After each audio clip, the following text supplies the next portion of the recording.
I want to talk to you guys about the leftists in this country. And we'll segue into that. We got the story from Mashable. Oh, man. Anti-work subreddit goes private after rough Fox News interview. Yikes, saith Mashable. I would like to introduce you to a subreddit called Anti-Work. My understanding, after some cursory research, is that the point of this forum was it was people who thought no one should have to have a job. You should be allowed to get food, shelter, and whatever given to you without doing any work. It started to grow rapidly. 1.7 million followers of this subreddit, this forum. It quickly changed, however, into a work reform, where it was like, hey, we just want rights. We want to do work, but we got to get paid better. Sure. Now, ultimately, I think this message is co-opted by the left, and that's what poisoned it. But here's what happens. Fox News reaches out to interview someone from the forum of 1.7 million people who don't want to work or who don't like working. And so this is what I read. Basically, they all held a poll where they said, okay, should we do this? Everyone voted. The majority said, do not go on Fox News. Oh, boy. One of the moderators decided to go on Fox News anyway. It was a autistic, non-binary individual, I believe, who appeared on Fox News, wouldn't look directly into the camera, and was shying away in a messy room with an inarticulate message that seemed wishy-washy, saying things like, I have to walk dogs 25 hours a week, and I shouldn't have to do that to be able to eat and survive. And I think probably that was more articulate than the person was. This caused brigading, people rushing into the subreddit, and then ultimately it shut down. Now they're saying they may come back. But what I find fascinating in this whole story, the anti-work movement, the rapid explosive spread. Fox News covered this from, only a year ago to, tens of thousands of followers to 1.7 million. When you go to the subreddit, and these are people who are outright saying, I shouldn't have to have a job. This is the mentality of the modern left. So I will first say a lot of the work reform arguments from many of these people, many of them leftist, I completely agree with. Someone takes out 20 grand in school loans. Now they owe 100 because of interest. And I'm like, okay, that I can understand is a problem. Agreed. If you take out a loan for 20 grand and there's some interest on it, I can recognize, you got to pay it back and you got to pay back the interest. But when it's massive, and that's for a lot of people, then I'm basically like, the system is corrupt. We got to shut that down. I can respect that. But when you come out and say things like, and I shouldn't have to do any work, I should just get stuff. I'm like, which slave, will you be, which person will you be enslaving, which group of people in order to have them do the work to make your food, because food doesn't come from nowhere. I mean, even when it grows on the trees, someone's still got to go get it for you. Exactly. No such thing as free lunch. And every single thing you have that you didn't work for, somebody worked for without having. And sometimes that's fine because it's voluntary. Somebody gave to charity, they wanted to help you. And then sometimes that's not fine because it was forcibly taken from the person when you yourself could have been earning money. It's interesting how our conception of work has changed over the past 100 years, maybe even just the past 50 years. But people used to see their job as something that gave them meaning, and they no longer do. And there are a lot of reasons for that. And I'm not just blaming workers themselves for having this attitude. I think in many respects, the working class are not treated well. I don't think the left has done a great job representing them historically. And I think that they need people who are willing to fight for them, who actually have some level of contact with them and don't despise them and their values, which they don't right now. But ultimately, people used to conceive of their work as that which they contributed and that which they were adding. And now we have this idea that there are certain jobs that are worth doing because what is being done at those jobs is valuable. And then basically every other job is pointless and it's humiliating to have to do it. But the reality is there's dignity in all work. And yes, workers should be treated with more dignity. I agree with that completely. But the idea that, well, there are just certain jobs nobody should have to do is absurd because all of those jobs need doing. So what you should be saying is respect the people doing it. You shouldn't be saying, I shouldn't have to work to survive. It's insane. There's a meme that I saw that I think sums up a lot of the culture war. It was my brother posted it. It said people who are unvaccinated and oppose the vaccines don't want you to get it because they're scared you could die. And the people who are vaccinated and want you to get it are scared they could die. And regardless of the vaccine opinion, I'm not asserting anything about vaccines. It's just a meme. Yeah. It's just interesting that there's this perspective of, oh no, I don't want you to be hurt. And the other perspective is, you better do this so I don't get hurt. Yeah. Right? I bring that up because, and always talk to your doctor about private medical decisions, but I bring this up in this context because what I see often from the left and like the anti-work community is, I shouldn't have to work and I should get stuff. And then my attitude is, let me make as much stuff as possible and then help others with that stuff I have. Exactly. Well, it's so weird, isn't it? Yeah, and so I think historically, and again, this is easy for me to say, right? Because I started a small business when I was 18 years old. It turned out to be very successful. I get to do something that's difficult at times, but that I genuinely love doing. And there are a lot of people who have jobs that are very difficult. They're not in the position that I'm in. And so I totally understand that. But at the same time, I'll hear people say things like, I have to work for 40 hours a week. That's unnatural. In the past, people used to take pride in the fact that they were spending that amount of time contributing. Right. The problem now is in this job economy that we've found ourselves in. When the Federal Reserve loves this, they want two people, and they're like, I don't have a job. What do I do? The Federal Reserve will be like, well, we have an idea, or whoever is in control, you dig a hole, and then you come over and fill that hole back up once it's done. Right. Mm-hmm. And we'll print $100,000. And then we'll give you 50,000 and you 50,000, but you're gonna have to start paying us interest back on that 100 grand. Mm-hmm. So they win. The more money they can give out, the more win they get. So people are aware. They've awakened to the pointlessness of a lot of these jobs. Now, when you define work, that's a scientific word. That means it's an energy transfer in joules. It can be measured. We're working right now. If you're thinking, you're producing work. What is the work? Is it contributing to society? That's so important. And that's really important because you sort of mentioned these work projects, and I've heard people discuss this idea that, in times of economic downturn, what we should be doing is creating these jobs that we don't actually need so that we can get people back in the workforce. And what that fails to take into account is that the purpose of a job isn't simply so that somebody can have something to do all day. The purpose of a job is to find a way for a person to be able to contribute to society at large. And it goes back to what we were discussing earlier with these discriminatory practices of only wanting to hire someone on the basis of their sex or skin color, because what you're basically saying at that point is we're not interested in whether you're qualified for the position, because the position doesn't exist for the people you're supposed to serve in that role. The position exists for you to feel special because you have that position. That is how we view work nowadays. I'm just going to leapfrog so much of this conversation because I'm in my mind, I'm just like, hopscotching through all the points at church. That's where it ends up. Church. It's exactly community. Right. People have no purpose. Yeah, they have no purpose. So when they're complaining about work, it's because these jobs aren't fulfilling to them. Yeah. They feel like they're wasting their time, their lives, and their energy, and they want to do something else. But they don't have anything else either, so they get ideological. Yeah. I'm not saying. So I just want to clarify too. I'm not an overtly religious person, but my point is that when there was church, there was community, and there was purpose for people. And that's what people are lacking now that we're an increasingly secular country. Exactly. And I'll add this and also clarify in case there's any doubt about this here. As I've mentioned earlier, I think the working class does need to be treated better. I think there are so many jobs that we view as indignant or beneath people, and they're not. And part of the way we change that is we really need to admire the people who do those jobs because they're really important. And church is important here because as a Roman Catholic, at basically every church that I've been to in my adult life, and particularly the Latin Mass that I've attended for the past few years, there is an intersection of so many different people from various economic classes and standings.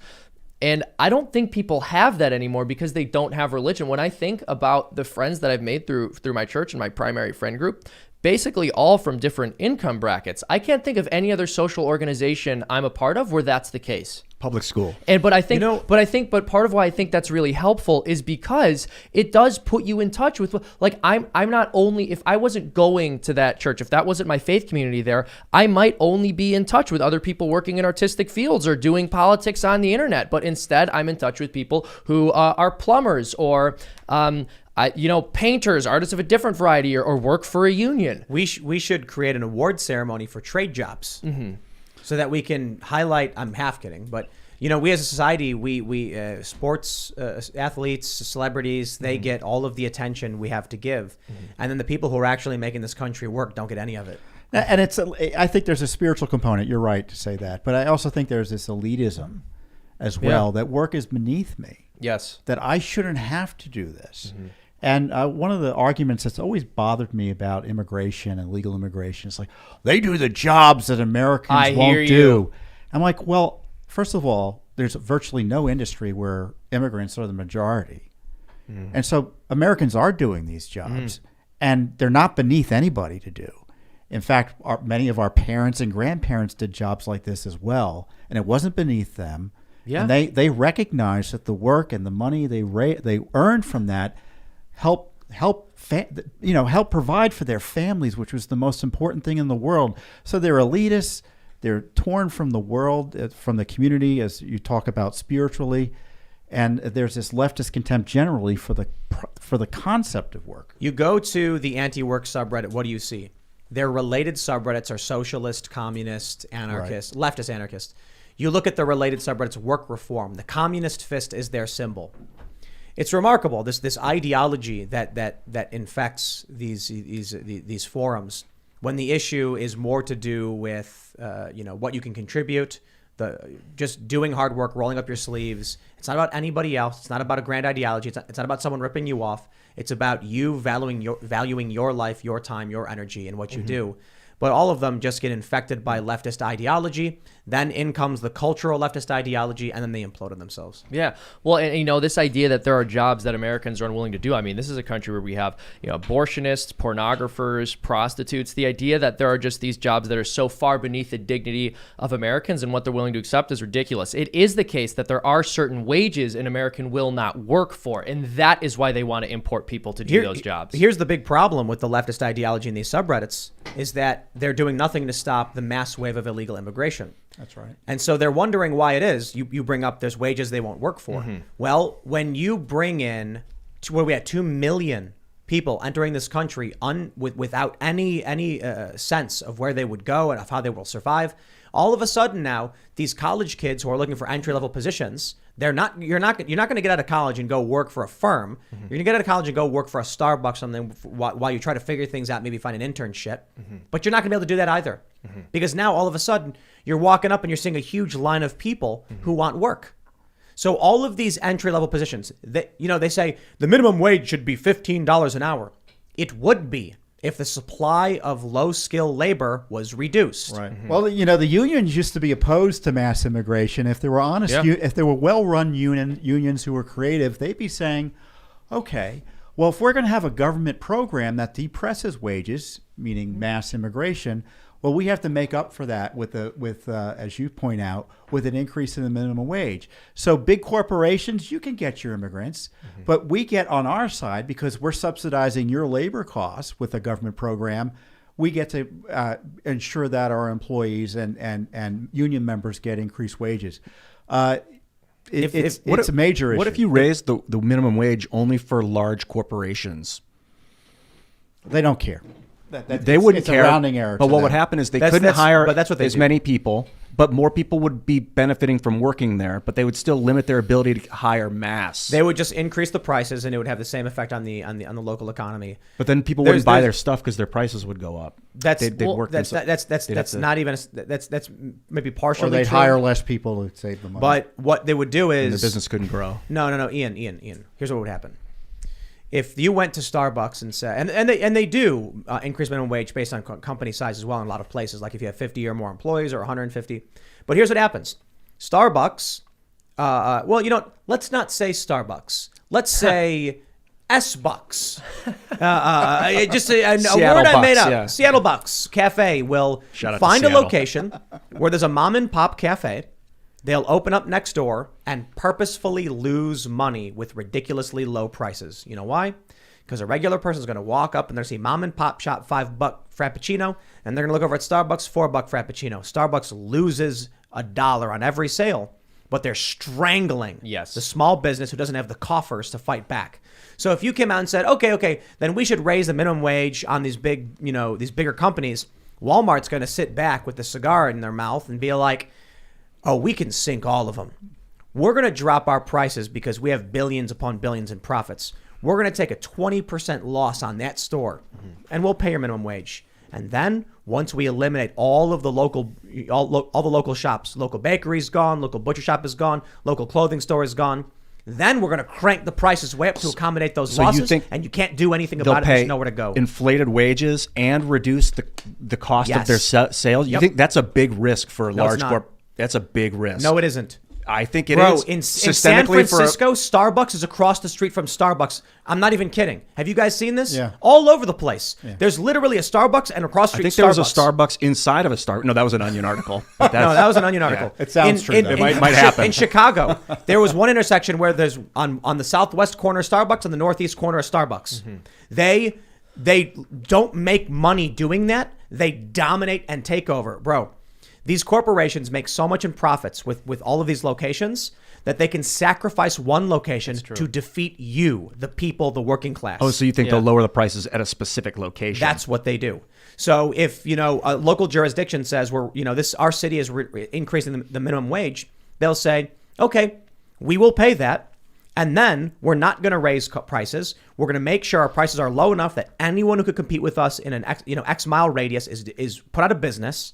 Then we can charge whatever we want, and they'll get their money back. If to an ignorant populace, that would work. It if works people all the time. know It what's all going the time. Yeah, It works all the time. They do it all the time. to an ignorant populace. If people knew what they were doing and that they were do. trying to put businesses out of business and they realized it, then they would They boycott don't care. the place. This is why I said yesterday. I do. You do. But I said this yesterday. Let me know if you agree, Tom. I said if you went to your average American, I don't care if they're liberal, conservative, or otherwise, and said all of the good in your life, your wages, the cheap gas, everything, we will allow you to keep, but we need you to sign this document to kill a bunch of kids overseas. I say they would sign it. I say the average American would be like, done. Just don't tell my friends I did. People walk up to Starbucks knowing exactly, who they are and what they do, right? I mean, we just went and bought a bunch of Starbucks because they got rid of the vaccine mandate. That's a specific Don't roll me action. in on this one. You did it, Tim. Yeah, but that I stand by. I stand by. Yeah. When a company does the right thing, I want them to do more of the right thing. So I'll call them out now. And it's not just about Starbucks because look, Well, I've only heard the anecdotes about Starbucks. Go ahead. No, I was going to say, fact check me on that. I may be wrong. But yeah, I don't know about Starbucks said specifically, but it is true that businesses will intentionally take a loss in order to destroy their competitors. But can they take the level of loss of having their wages go up and their costs their sales depends costs go on up? That's a big depends on change. how much the change is in either direction. To quote Nancy Pelosi when she was defending her individualized stock trades, that's capitalism. Yeah. And the challenge is that you may not like it. It's like, how do you fix it? And the only way to fix it is through a regulatory scheme run by incompetence, liars, or lying incompetence. So there's no good answer to that. If you don't, I sometimes shop in places that aren't chain stores because I know I'm getting a little bit more customer service, and that's good. And other times I'll go to Starbucks because I like the coffee there. I got to be honest, out here, even in West Virginia, the local coffee and bagel shop has a mask mandate by choice, and the Starbucks doesn't. So I go to drop that mandate, dog. You heard it here first. Thanks for checking out this segment from the Timcast IRL podcast. If you want to watch live, you can check out this channel Monday through Friday at 8 p.m. And don't forget to smash that like button, subscribe to this channel, and if you want more unfiltered and uncensored content with all of these guests, go to timcast.com and become a member. All of these guests you know and love in exclusive segments on our website where we are unrestricted in what we talk about, so you'll definitely not want to miss it. Thanks for hanging out. We'll see you all next time.